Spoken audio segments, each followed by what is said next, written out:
Welcome to the Australian Property Investment Podcast with your host, Aaron-Christie David. Each episode, we ask an expert to share their key insights for aspiring investors to make confident property choices. G'day and welcome to another episode of the Australian Property Investment Podcast, all about helping you make better property choices. I'm Aaron-Christie David, founder of Atelier Wealth, a mortgage broking business specialising in helping property investors. Join us each week as we speak to leading experts in their field to ask them the hard questions. And this week we've got Joanna Natoli from the Rental Specialist in the studio with us. G'day, Jo. How you doing? I'm great, Aaron. Thanks for having me. Big smile on your face. Love to have you on the show. Thanks very much. Jo runs the Rental Specialist. Jo, I don't want to give away your age because you're looking fantastic in the studio here. But you've been in property since, I guess, in property management since 1997, which, I mean, over that lifetime, talk us through what's been your experience and kind of gives a bit of background to yourself as well. I did start the Rental Specialists in 97, although I've been in the industry since 1991. So over the years, I've seen the good, the bad, the ugly and the terrific of property management, and it's been fantastic. I love it. Excellent. Thanks very much. I just want to start off the show by also saying that all our discussions are general in nature, does not constitute financial advice. We don't know your current situation. If you do want to talk about finances, feel free to reach out to myself and the team at hello@atelierwealth.com.au. Jo will also drop your details into the show notes as well. But how about we kick off? And I often call property managers kind of the unsung hero of the property investing team. Maybe you sit a little bit behind the scenes. Maybe people think they can do it themselves as well. So that's what I really want us to kind of tackle those topics and go through. As a property investor, you're really protecting our nest egg. You're protecting our income producing asset. So I see you as an investment, really. So Jo, I mean, talk us through, like you've seen a lot of properties in your lifetime. Talk us through what your trained eye is kind of looking for as a property manager. In terms of when I'm looking for a tenant. That'd be a great place to start, yeah. I'm looking for somebody, I'm not looking for somebody who can only have the ability to pay the rent, but who's also going to really take care of a property and look after it like it's their own. Beautiful. And appreciate that it is somebody else's place and treat it like that as well. But you're right, property managers are they're the missing piece of the investment puzzle in my mind. Property managers typically aren't thought of as part of an overall investment team member, and they really ought to be seen as a really valuable member of the investors' team that they surround themselves with, because we really are an important piece of the puzzle. Absolutely.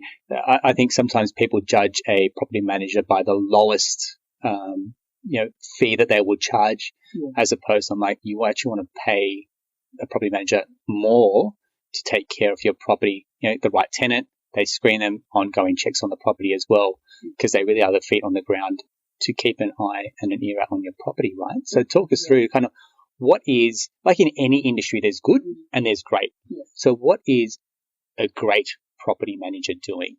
A great property manager, well, they have their systems and procedures in place. So they're doing their arrears preferably on a daily basis.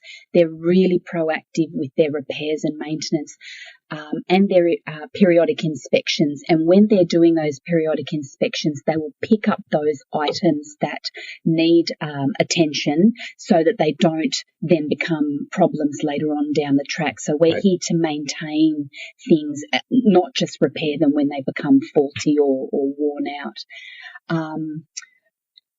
But a great property manager, in my view, is more than that. A really great property manager will understand the things that are concerning an investor. They'll understand the structures of ownership, and they'll understand, finance, and they'll understand everything else that goes into the investor's mind when they're considering making a purchase. Not so we can provide those advice, but so we can have meaningful conversations with our clients about where their situation is at. We'll screen tenants and we'll lease properties and we'll pay all of the like that, but we're more than just rent collectors. Beautiful. That's exactly what we want to hear from property managers that think a little bit differently and that can really go over and above as well. It's all about adding value. Perfect. I keep an eye on a few Facebook groups as well, and one of the big questions I often see in investor Facebook groups is, should I do it myself? So DIY property manager versus engaging a professional. What are some of the differences between DIY property managers versus engaging someone like yourself? I don't understand. Look, property management is a really, really complex field, and it is becoming more so every single year.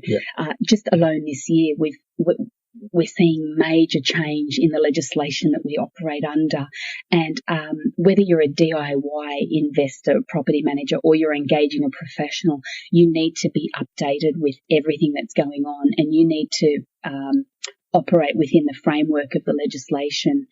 And it's really difficult. You get one thing wrong, you write the wrong date on something, or you haven't clarified something appropriately in special conditions of the lease. And it can be a really costly. That's a good one is like the condition report and understanding. I mean, I see property managers that do thorough condition reports, pages and pages and photos, which can be the difference when it comes to the bond, for example, versus someone that doesn't have that trained eye when they're doing that condition report. Talk us through something like that, for example. Actually, I have a brilliant example. I took over a property a few months ago, and I had a look at the condition report because the tenant vacated a couple of weeks ago. And it was 3 pages with no additional comments and no photographs. I've leased the property, and yesterday, in fact, I did the condition report. It took me 2 hours and 30 minutes to do, and it came out at 25 pages of commentary and photographs. The condition report is one of the most important parts of the paperwork that we do. Perfect. Love it. We get often the question with investors when they're doing their cash flow for the next year, for example, about maybe rental increases as well. In some markets of the country right now, increasing the rent isn't an option. In fact, sometimes it's decreasing, so that has a challenge for an investor around their cash flow. Let's talk, if I did want to increase the rent of my investment property, what are some of the tips that you can maybe provide to increase the rent? Well, if the tenant is under a lease agreement already, you can't increase the rent until the lease has expired. However, a great property manager will, even if the tenant is on a lease, when they do their regular inspections of the property, will benchmark the rent so that the landlord knows and the property manager knows when the lease is up in, say, 3 months' time, there is scope for an increase there or not. Now, if we want to increase the rent, we need to give the tenant notice in writing, and at the moment it's 60 days plus extra for postage if you're doing it via mail. Right. So you're saying snail mail, you have to count for extra days on top of your 60-day notice as well? Yeah, right. Correct. At the moment it's sitting at 7 days. Right. So to give them advance notice means that suddenly that's not a quick fix. That's going to take 60 days to actually get that extra income. And then the trade-off is if you increase your rental income, it's well above what they're willing to pay and they vacate the property. Now we're up for more fees, which means an extra week of letting fees and the property being empty, which means you're actually setting yourself financially backwards instead of trying to keep rent where it is and keep a happy tenant in there as well, right? Yeah. I'm a big advocate of a bird in the hand. Absolutely. Especially in a market that we're seeing at the moment in Sydney, which is a little bit up and down. I would rather a good tenant in there paying slightly below than having it empty, because we're seeing days on market at the moment lengthen, which increases advertising costs, increases the burden to the investor covering the mortgage without the income to offset it. So I really firmly believe that having an investment property is like having a business, so we always need to maintain the bottom line and look after the bottom line. However, I also like to keep good tenants in properties.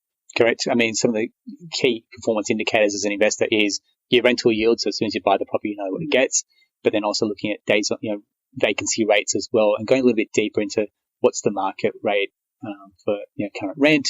Is there more supply scheduled to come onto the market, which may actually impact your ability to increase your rent in the future as well? Yeah, because I see that quite often at the moment. Brisbane apartments are super competitive at the moment. It's a race to the bottom. Sometimes there's weeks free rent. Throw in Foxtel, for example. So there's all these little sweeteners in there that can actually erode your margin as an investor too, right? Perfect. One of the biggest mental barriers that we see for kind of new or younger investors is the fear around what happens if the tenant damages my property, or worse, they stop paying rent, for example. So I want to understand, what are the legal implications for a landlord versus a tenant? So what rights do I have, and what rights as a landlord, and what rights does the tenant have as well? We all have our rights stipulated in the lease agreement and under the Residential Tenancies Act. Now, those concerns that you mentioned I understand them. I'm a landlord myself, so I understand those concerns. You have the right to have the property returned back to you in the same condition that it was given to the tenant. Yep. You also have the right to receive the rent every week or fortnight or whatever the case may be. Yep.